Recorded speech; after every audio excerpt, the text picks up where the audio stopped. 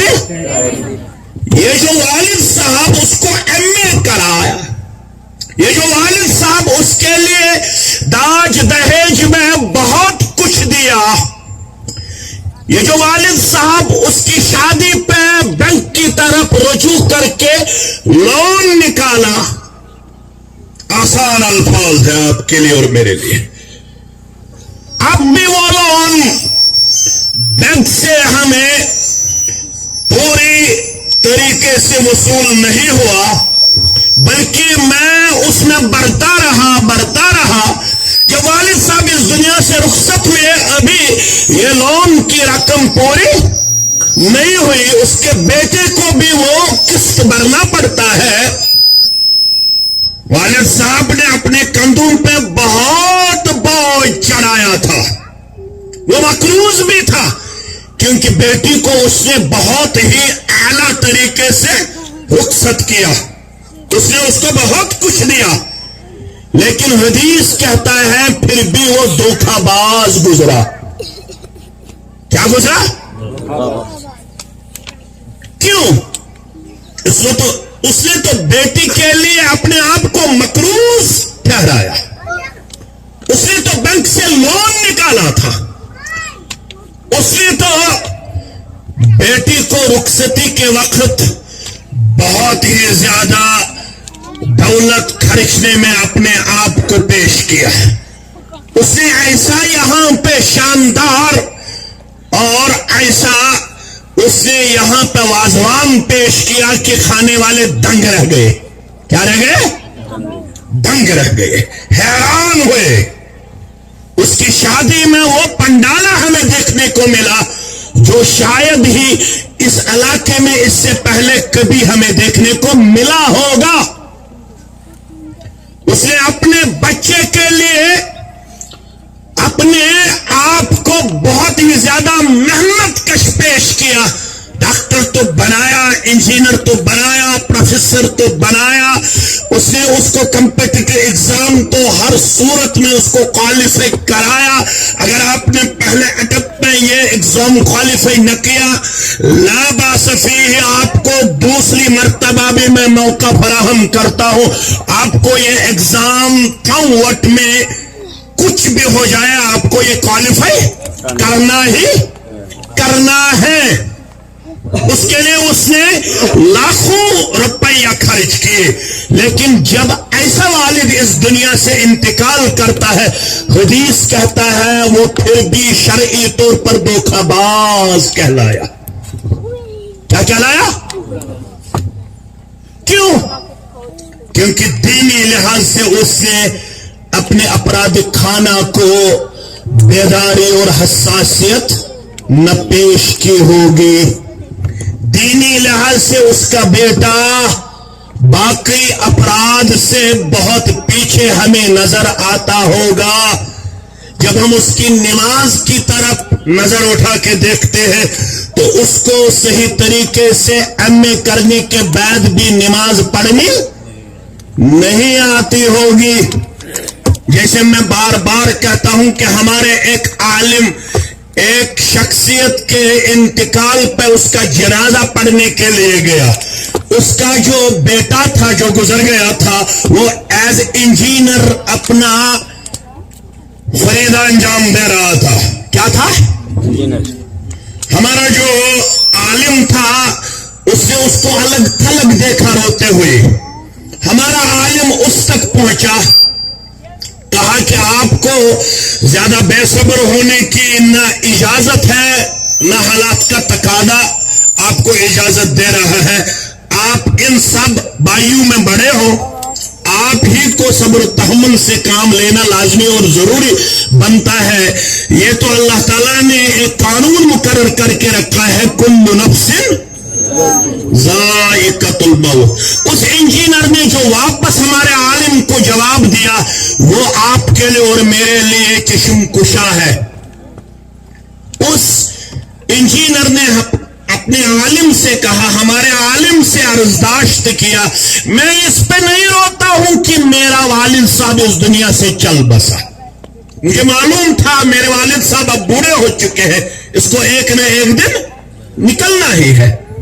لیکن مجھے اس بات پہ افسوس ہے کہ میں تو انجینئر بنا ہوں, لیکن مجھے انجینئر بننے کے بعد یہ معلوم نہیں ہے کہ پہلی تکبیر کے بعد مجھے کیا پڑھنا ہے, دوسری تکبیر کے بعد مجھے کیا پڑھنا ہے, تیسری تکبیر کے بعد مجھے کون سی دعا مانگنی ہے.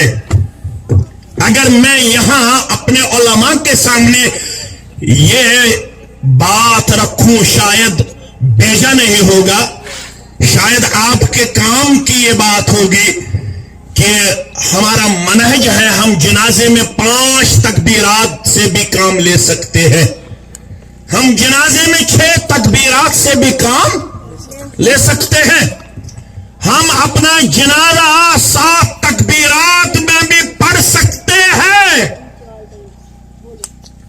یہی ہے اس اجتماع کا آپ کے اوپر بہت بڑا اعزاز اور انعام. آپ کو اس منہج کے ساتھ جوڑا جاتا ہے جو رسول اللہ صلی اللہ علیہ وسلم کے ذریعے ہمارے اسلاف نے ہم تک پہنچایا. تیسری تکبیر کے بعد جتنے بھی تکبیرات کیے جائیں, ہر تکبیر میں الگ الگ دعا ہمیں سکھایا گیا ہے. ہم اپنی اس جموں کشمیر ریاست میں اکثر مسلمانوں کو دیکھتے آئے ہیں اور دیکھتے رہتے ہیں. ان کو 750 سال گزرنے کے بعد بھی جنازے کی صرف ایک دعا حفظ ہوئے ہیں, وہ بھی عادی. میری طرف توجہ رکھنا, وہ بھی مکمل نہیں. اللہم اغفر لحینا ومیتنا وشاہدنا وغائبنا وصغیرنا وکبیرنا وذکرنا وانثانا. اللہم من احییتہ منا فآہیہ علی الاسلام ومن توفیتہ منا فتوفہ علی الایمان. اکثر مسلمان جب جنازہ پڑھتے ہیں, اکثر مسلمانوں سے ہم جب جنازے کی دعا پوچھتے ہیں, یہی آپ کو سننے کو ملے گا. یہی ہے نا, یہی ہے نا. لیکن علماء بیٹھے ہیں, پوچھو اپنے علماء سے. اس کے بعد بھی اس کے چند الفاظ ہیں, اللہم لا تحرمنا اجرہ ولا تدلنا بعدہ. کچھ روایت میں یہ بھی ہے, اللہم لا تحرمنا اجرہ ولا تفتنا بعدہ. یہ جو ازواج القرآن ہے آپ کے لیے ایک عظیم تحفہ ہے اس جماعت کی طرف سے, ان میرے عزیز طلباء کی طرف سے آپ کے لیے یہ بہت بڑا انعام ہے. یونیورسٹی سے کیوں نہیں ہے, کیونکہ آج کل کے جو بچے یونیورسٹی پڑھ کے آتے ہیں وہ کیا کہتے ہیں, یاد رکھنا, وہ یونیورسٹی سے پڑھ کے جب اپنی بستیوں کی طرف واپس لوٹتے ہیں, وہ وہاں سے واپس آ کے ہمیں کہتے ہیں there is no creator of the universe. اس دنیا کا کوئی بنانے والا نہیں ہے. وہ ایتھزم کے شکار ہوئے ہوتے ہیں, وہ ملحد وہاں پہ بنتے ہیں, ان کو الحاد نے پکڑ کے رکھا ہوتا ہے. اگر آپ اپنے بچوں اور بچیوں کو بچانا چاہتے ہو تو آپ کو ان جیسے سبائی اور مسائی درسگاہوں کو مضبوط سے مضبوط تر کرنا لازمی اور ضروری بنتا ہے, ضروری بنتا ہے. یہی سے آپ کو روشنی اپنے بچوں اور بچیوں کو دینے میں کامیابی حاصل ہوگی, جو روشنی ان کو سری نگر جاتے ہوئے بھی اپنے ٹریک پہ قائم و دائم رکھنے میں کلیدی کردار اختیار کرے گی. یاد رکھنا میری باتیں. اگر آپ نے ازواء القرآن کے بغیر ان کو جموں سٹی میں کوچنگ کے لیے چھوڑا, سری نگر سٹی میں کوچنگ کے لیے چھوڑا, وہ وہاں سے واپس آ کے آپ کا اولاد صالح ثابت نہیں ہوگا جب تک ان کو کتاب و سنت کے ساتھ نہ جڑا ہوگا آپ نے. یہ جو والد ہے، شاید میں بہت وقت لے چکا ہوں لیکن مجھے پتا نہیں ہے کہ میں کیا کہہ رہا ہوں. آپ کو میری بات پسند بھی آئی یا نہ آئی مجھے یہ پتا نہیں ہے، لیکن مجھے امید ہے کہ یہ انشاءاللہ آپ کے لیے بھی اور میرے لیے بھی انشاءاللہ اس دنیا میں بھی باعث عزت ثابت ہوگی اور آخرت میں بھی باعث نجات ثابت ہوگی انشاءاللہ. رسول اللہ صلی اللہ علیہ وسلم کا ارشاد گرامی ہے، ایسا والد جس نے دنیاوی طور پر اپنے بچوں اور بچوں کو بہت کچھ دیا ہوگا لیکن دینی طور پر ان کو ڈیپینڈنٹ چھوڑا ہوگا، وہ والد دھوکہ باز کہلایا. کیا کہلایا؟ اگر دھوکہ بازی اس کو کہا جاتا تو کافی تھا، پھر ہمیں امید تھی شاید آخرت میں وہ بچتا. لیکن حدیث کے جو آگے کے الفاظ ہیں وہ آپ کو اور مجھ کو سننے کے بہت زیادہ ضروری ہے. وہ کیا ہے؟ الا حرم اللہ علیہ الجنہ، ایسے والد کے لیے جنت حرام کیا گیا. اگر وہ اپنی عمل سے جنتی بھی ہوگا لیکن جو ریت اللہ نے اس کو عطا کی تھی اس ریت کے ساتھ اس والد نے کیا کیا؟ دھوکہ کیا ہوگا. یہ بہت بڑا فتنہ ہے آج، کیونکہ کسی نے کیا خوب کہا. کس نے کہا؟ Napoleon says Napoleon. یہاں فتنوں کی بات آئی. نیپولین نے ان کو مشورہ دیا، وہ بہت بڑا فوجی جنرل تھا اپنے زمانے کا. اس نے کہا آپ کو مسلمانوں کے ساتھ تلوار کے ساتھ لڑنے کی ضرورت نہیں ہے. میری تجویز ہے if you control brain of the Muslim then no need to war with weapon. آپ کو مسلمانوں کے اس چیز پہ قبضہ کرنا ہوگا. کس پہ؟ اس پہ دماغی طور پر آپ کو مسلمان ہائی جیک کرنا ہوگا. اس کو یہ لگنا چاہیے کہ without European culture I am nothing. اس کو لگنا چاہیے کہ مجھے مغربی تہذیب کے بغیر زندگی کا نہ وقار حاصل ہے، نہ مقام حاصل ہے، نہ سکون حاصل ہوگا جب تک میں ان کا نقال نہ بن جاؤں. ان کو لگتا ہوگا کہ اگر میں نے کتاب و سنت کے حوالے سے اپنی زندگی تعمیر کی، اپنا وجود میں نے تعمیر کیا تو میں یہاں دنیا میں بیکورڈ مانا جاؤں گا. اس مسلم جوان کو لگنا چاہیے کہ یورپین کلچر کے بغیر میرا تہذیب نامکمل ہے. میں تب تک مہذب نہیں ہوں، میں تب تک سیولائزڈ نہیں ہوں، میں آگے بڑھوں گا. میں تب تک نوئنگ ون نہیں ہوں، میں تب تک نالجبل ون نہیں ہوں، میں تب تک پڑھا لکھا تسلیم نہیں کیا جاؤں گا. یاد رکھنا، میں تب تک ڈگری ہولڈر تسلیم نہیں کیا جاؤں گا، مجھے تب تک تعلیم یافتہ نہیں کہا جائے گا جب تک مجھے وہ تہذیب حاصل نہ ہو، وہ رنگ حاصل نہ ہو جس رنگ میں یورپ نے اپنے گرد النواح کو رنگا.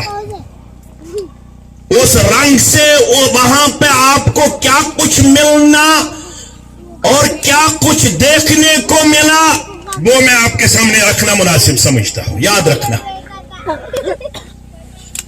ہلری کلنٹن کا نام آپ نے سنا ہوگا. یہ کنٹسٹنگ کینڈیڈیٹ تھی.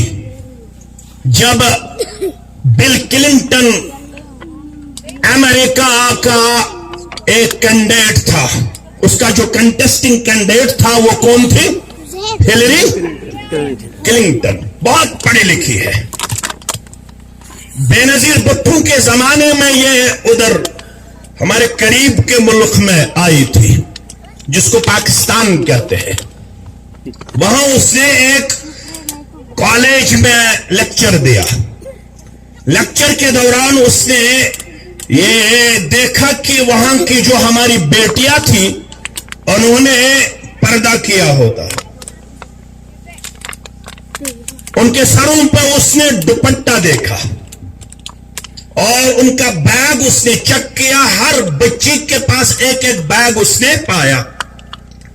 اس نے اپنے لیکچر میں ان سے کہا، یہ گوگل پر بھی موجود ہے، آپ اس کو سرچ بھی کر سکتے ہیں، یہ میرے گھر کی بات نہیں ہے، یہ ہلری کلنٹن کی بات ہے. اس نے ان بچیوں کو جو وہاں پہ first year, second year, third year, آج تو سیمسٹر ہے وہاں پہ، یہاں بھی پہلے تھا فرسٹ ایئر، سیکنڈ ایئر، اور جب میں کالج میں پڑھتا تھا تو اس نے وہاں پہ بچیوں کو دوپٹہ اوڑھتے ہوئے پایا اور ایک ایک بیگ ان کے ہاں دیکھا. اس نے اپنے لیکچر میں کہا، you have lucky, you have only one bag. میری بیٹیوں آپ خوش قسمت ہو، آپ کے پاس میں نے صرف ایک بیگ پایا. In U S A, united states of America, جس کو آپ ترقی یافتہ کہتے ہو، ڈیولپڈ کنٹری جس کو آپ کہتے ہو، وہاں پہ ہر کالج لڑکی کے پاس آپ کو 2 بیگ ملیں گے. کتنے بیگ؟ کسی بچی نے سوال کیا، میم 2 بیگ ہر طالبہ کے پاس ہمیں ملیں گے، کیوں؟ اس کی وجہ کیا ہے؟ اس نے انگریزی میں جواب دیا، 1 for books and 1 for her child. ایک کتابوں کے لیے اور ایک حمل حرام کے لیے. بے نظیر بھٹو کے دور میں اس نے اعتراف کیا، 100 میں سے 51 گرلز آپ کو ایسی وہاں پہ نظر آئے گی جن کو کالج لائف میں ہی وہ سب جھیلنا پڑا، دیکھنا پڑا، جو آفٹر میریج ایک بچی کو دیکھنا پڑتا ہے. شادی کے بعد جن لمحات سے ہماری بیٹی کو گزرنا پڑتا ہے، شادی سے پہلے اس دور میں وہاں پہ 100 میں سے 51 گرلز آپ کو ایسی نظر آئے گی جن کو شادی سے پہلے ان لمحات سے گزرنا پڑا جو شادی کے بعد دیکھا جاتا ہے. بات سمجھ میں آئی؟ تب سے آج تک بہت وقت گزرا، وہ اس آگ میں جلے اور انہوں نے ایک پلاننگ بنائی، ہم سب کو جلا ڈالیں گے. اسی لیے علامہ نے بہت پہلے کہا تھا وضع میں تم ہو ہنود اور تمدن میں نصارہ. یہ ہے مسلمان جنہیں دیکھ کے شرمائے یہود. ہم ان سے بھی آگے نکلے. ہماری بیٹی اور ہمارا بیٹا آج جو اپنا طرز زندگی اور طرز عمل دکھاتا ہے، اس کو دیکھ کے ہم دم بخود رہتے ہیں، کیا یہی ہے ہمارا مسلمان بیٹا اور مسلمان بیٹی؟ جاتے جاتے 2 چیزوں کی طرف میں آپ کا توجہ مبذول کرنا لازمی سمجھتا ہوں. یہ ہے کہ اگر آپ لوگ ان چیزوں سے اپنے گرد و نواح کو بچانا چاہتے ہو تو 2 چیزیں میں آپ کے سامنے بحیثیت ٹول رکھنا مناسب سمجھتا ہوں، بحیثیت علاج. وہ کیا ہے؟ یہ تو درد تھا، تکلیف تھا. اب اس تکلیف سے ہمیں نجات بھی ملنا چاہیے. نجات کے لیے 2 چیزیں میں آپ کے سامنے عرضداشت کرنا چاہتا ہوں. پہلا یہ کہ اس دور میں اگر آپ اپنے آپ کو، اپنے اہل و عیال کو بچانا چاہتے ہو تو آپ کو علماء راسخین اور ربانین کے ساتھ رابطہ رکھنا لازمی اور ضروری بنتا ہے. کن کے ساتھ؟ علماء راسخین اور علماء ربانین کے ساتھ آپ کا رشتہ مستحکم اور بنیاد مستحکم اور مضبوط بنیاد پہ ہونا لازمی اور